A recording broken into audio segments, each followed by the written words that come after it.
Là mẹ tỏ hào quang hả con? Đúng rồi, tỏ hào quang là rất là linh ứng đó, nguyện là có đó.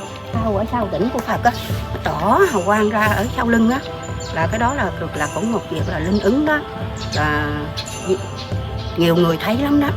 Đây là mẹ Quan Âm vừa xảy ra câu chuyện rất linh ứng cách đây vài ngày các bạn nha. Cô nè, thì cô cũng nguyện là cho cô khỏe để cô đến đây cô phụ tiếp với sư phụ. Thì lúc đầu á, cô tới đây là cô bệnh dữ lắm kìa, cô mập mạp mà bụng thỉnh dữ lắm, cô chậm chạp lắm, nhưng mà không biết là phải sự linh ứng của Phật hay không mà cô tới đây giờ càng ngày cô càng khỏe. Thì cái đó là ai thì không biết sao, chứ cô thì cô nghĩ là chắc cũng có Phật cũng linh ứng thuộc cho con có sức khỏe để mà con tới ngôi Tam Bảo thường xuyên. Thì cô thấy cô có sức khỏe đó, hồi trước cô bệnh 10 thì bây giờ còn 1, 2 thôi.